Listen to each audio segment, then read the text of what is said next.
नमस्कार। 4 PM गुजरात में आप सभी का स्वागत है और मैं हूं आपके साथ आकांक्षा यादव। दोस्तों, नीट यूजी 2026 परीक्षा देश भर के लाखों छात्रों के लिए सपनों की परीक्षा थी, लेकिन 3 मई को हुई परीक्षा के कुछ दिन बाद ही पेपर लीक के आरोपों ने सब कुछ बदल दिया। 12 मई को नेशनल टेस्टिंग एजेंसी ने परीक्षा रद्द कर दी। करीब 23 लाख छात्राओं की साल भर की मेहनत एक पल में बर्बाद होती हुई नजर आई। इस घटना ने पूरे देश में आक्रोश पैदा कर दिया। छात्र कह रहे हैं कि पेपर व्हाट्सएप और टेलीग्राम पर खुलेआम बिक रहे थे, लेकिन सरकार और संस्थाएं इसे रोक नहीं पाई हैं। आपको बता दें, ये विवाद सिर्फ एक परीक्षा रद्द होने तक सीमित नहीं है, ये भारत की पूरी परीक्षा व्यवस्था की विश्वसनीयता पर सवाल उठा रहा है। विपक्ष इसे मोदी सरकार की नाकामी बता रहा है, जबकि सरकार कह रही है कि प्रधानमंत्री नरेंद्र मोदी खुद इस मामले की निगरानी कर रहे हैं और दोबारा परीक्षा निष्पक्ष तरीके से कराई जाएगी। नीट यूजी 2026 परीक्षा 3 मई को देश के 5,000 से ज्यादा केंद्रों पर हुई, जहां पर 22,08,000 से ज्यादा छात्र इसमें शामिल हुए। परीक्षा खत्म होते ही सोशल मीडिया पर आरोप लगने शुरू हो गए कि कुछ गेस पेपर या फिर क्वेश्चन बैंक असली पेपर से काफी ज्यादा मिलते जुलते थे। खासकर केमिस्ट्री और बायोलॉजी के सवाल मैच कर रहे थे। राजस्थान पुलिस और सीबीआई की जांच में पता चला कि एक हैंड रिटन गेस पेपर को स्कैन करके पीडीएफ बनाया गया और व्हाट्सएप टेलीग्राम ग्रुप्स के जरिए फैलाया गया। प्राइवेट माफिया नाम का एक व्हाट्सएप ग्रुप सामने आया, जिसमें 400 से ज्यादा सदस्य थे। कुछ रिपोर्ट्स के मुताबिक पेपर लीक करने वाले गिरोह छात्रों से लाखों रुपए ले रहे थे। एनटीए ने शुरू में इन आरोपों को खारिज किया, लेकिन सबूत ज्यादा होने पर 12 मई को परीक्षा रद्द करने का फैसला लिया गया। दोबारा परीक्षा 21 जून को कराने की घोषणा की गई। इस फैसले के बाद छात्रों में हताशा बढ़ गई। कम से कम 4 छात्रों की मौत की खबर भी सामने आई, जो इस पूरे मामले की गंभीरता दिखाती है। नीट की तैयारी करने वाले छात्रों का कहना है कि वो पहले से ही जानते थे कि कुछ गड़बड़ हो रही है। कई छात्रों ने दावा किया कि उनके दोस्तों या फिर कोचिंग सेंटर्स के जरिए पेपर की जानकारी मिल रही थी। एक छात्र ने कहा कि हम रात रात भर पढ़ते हैं, लेकिन कुछ लोग पैसे देकर पेपर खरीद लेते हैं। ये ना सिर्फ मेहनत का अपमान है, बल्कि हमारे भविष्य के साथ खिलवाड़ भी है। छात्रों का एक सवाल बार बार उठ रहा है कि अगर हमें पता था कि पेपर लीक हो रहा है, तो सरकार और एनटीए को क्यों नहीं पता चला। वो कहते हैं कि माफिया बहुत ही ज्यादा सक्रिय हैं। कोचिंग सेंटर्स, प्रिंटिंग प्रेस के अंदरूनी लोग और मध्यस्थ मिलकर ये रैकेट चला रहे हैं। कुछ जगहों पर पेपर की कीमत 50,000 से 10 लाख रुपए तक बताई जा रही है। ये पहली बार नहीं है। 2024 में भी नीट में लीक और ग्रेस मार्क्स का विवाद हुआ था। छात्रों का भरोसा लगातार कम होता जा रहा है, जहां वो पूछते हैं कि हम सरकार पर भरोसा कैसे करें, जब साल दर साल यही चीज हो रही है।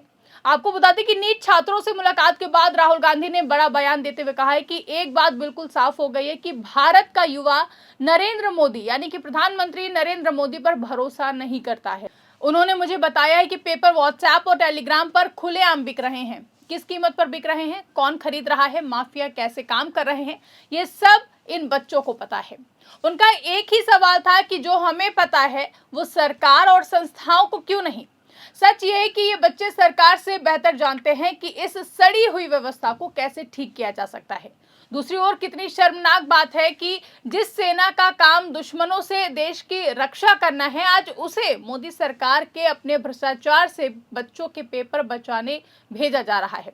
टुकड़ों में सुधार से अब काम नहीं चलेगा, जहां छात्रों, शिक्षकों और एक्सपर्ट्स के साथ मिलकर पूरी परीक्षा व्यवस्था को नए सिरे से बनाना होगा।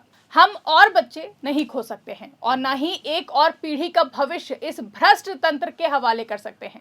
सरकार ने दोबारा परीक्षा के लिए सुरक्षा बढ़ाने के लिए आर्मी और एयरफोर्स की मदद लेने का फैसला किया है। पेपर प्रिंटिंग से लेकर के परीक्षा केंद्रों तक पहुंचाने में सशस्त्र बलों की मदद ली जाएगी। ये पहली बार है जब किसी राष्ट्रीय परीक्षा में सेना की लॉजिस्टिक मदद ली जा रही है। सरकार का कहना है कि मॉनसून के मौसम में पेपर सुरक्षित पहुंचाने और किसी भी गड़बड़ी को रोकने के लिए ये जरूरी है। रक्षा मंत्री राजनाथ सिंह के घर पर हुई बैठक में ये फैसला लिया गया है, लेकिन विपक्ष इसे शर्मनाक बता रहा है। उनका कहना है कि जिस सेना का काम देश की सीमाओं की रक्षा करना है, उसे अब पेपर बचाने के लिए लगाया जा रहा है। राहुल गांधी और कांग्रेस ने इसे मोदी सरकार की नाकामी बताया और उन्होंने कहा है कि सरकार को परीक्षा व्यवस्था ठीक करानी चाहिए, ना कि हर बार आर्मी बुलानी चाहिए। सरकार और एनटीए का कहना है कि वो मामले को गंभीरता से ले रहे हैं। प्रधानमंत्री नरेंद्र मोदी खुद इसकी निगरानी कर रहे हैं। सॉलिसिटर जनरल ने सुप्रीम कोर्ट में कहा है कि पीएम इस बात पर नजर रख रहे हैं कि दोबारा परीक्षा में कोई भी कमी ना रहे। सीबीआई ने कई गिरफ्तारियां की हैं। जांच में कोचिंग सेंटर्स, प्रोफेसर और मध्यस्थों के नाम सामने आए हैं। सरकार कह रही है कि दोषियों को सख्त सजा दी जाएगी। वहीं कांग्रेस और अन्य विपक्षी पार्टियां इस मुद्दे को राजनीतिक रूप से उठा रही हैं, जहां उनका आरोप है कि मोदी सरकार में परीक्षा माफिया मजबूत हो गए हैं। उन्होंने शिक्षा मंत्री धर्मेंद्र प्रधान से इस्तीफे की मांग की है और छात्र संगठन भी प्रदर्शन कर रहे हैं। वो कहते हैं कि टुकड़ों टुकड़ों में सुधार से काम नहीं चलेगा, पूरी व्यवस्था को नए सिरे से बनाना होगा। नीट जैसी परीक्षा बहुत ही बड़ी होती है। 23 लाख छात्र, हजारों केंद्र और लाखों प्रश्न पत्र, इतनी बड़ी व्यवस्था में गड़बड़ी की गुंजाइश रहती है। बड़े कोचिंग सेंटर्स पर आरोप लगते रहते हैं कि वो लीक की जानकारी देते हैं। पेपर प्रिंटिंग और पहुंचाने के दौरान भी कमजोरियां सामने आ रही हैं। व्हाट्सएप, टेलीग्राम जैसे प्लेटफॉर्म्स पर पेपर आसानी से फैल जाते हैं। एनटीए 2018 में बनी थी, लेकिन कई परीक्षाओं में विवाद होने के बाद इसकी विश्वसनीयता पर सवाल उठ रहे हैं। जहां एमबीबीएस सीटें सीमित हैं, लेकिन इच्छुक छात्र बहुत ज्यादा हैं। इससे प्रतिस्पर्धा बढ़ रही है। विशेषज्ञ कहते हैं कि पेपर लीक सिर्फ नीट तक सीमित नहीं है, कई राज्य स्तरीय परीक्षाओं में भी ऐसा ही होता रहा है। पूरी शिक्षा व्यवस्था में सुधार की जरूरत है। वहीं ये विवाद सिर्फ करियर का नहीं है, बल्कि मानसिक स्वास्थ्य का भी है। साल भर की तैयारी, कोचिंग फीस, किताबें और रात रात भर जागना सब व्यर्थ जाता दिखाई दे रहा है। कई छात्र तनाव और अवसाद में हैं, जहां माता पिता भी परेशान हैं। एक छात्र ने कहा है कि हमारा 1 साल चला गया है, दोबारा तैयारी करेंगे, लेकिन भरोसा कैसे करें कि अगली बार भी लीक नहीं होगा।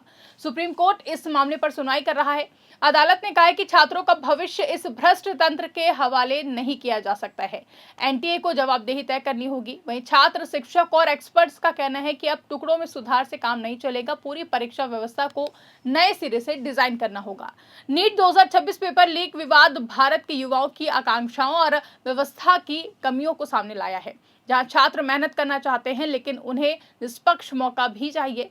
सरकार को यह दिखाना होगा कि वो छात्रों का भरोसा वापस जीत सकती है। आपको बता दें कि 21 जून को होने वाली दोबारा परीक्षा एक टेस्ट है, न सिर्फ छात्रों के लिए बल्कि पूरे सिस्टम के लिए भी। अगर ये निष्पक्ष और सुरक्षित परीक्षा हुई तो फिर भरोसा बढ़ेगा, वरना फिर आक्रोश और बढ़ेगा। हम एक भी पीढ़ी को खो नहीं सकते हैं। भारत का युवा देश का भविष्य है, उसे सही अवसर और निष्पक्ष व्यवस्था देना सरकार की जिम्मेदारी है। पेपर लीक माफिया और भ्रष्टाचार को जड़ से खत्म करना होगा, ताकि छात्र सिर्फ पढ़ाई पर ध्यान दे सके, ना कि लीक के डर पर। मैं इस खबर पर और इस पूरा मामला, इस पर आपकी क्या राय, कमेंट करके हमें जरूर बताएगा। फिलहाल के लिए इस खबर में बस इतना ही। ऐसी ही तमाम बड़ी और राजनीतिक खबरों के लिए आप बने रहिए और देखते रहिए 4 PM गुजरात। धन्यवाद।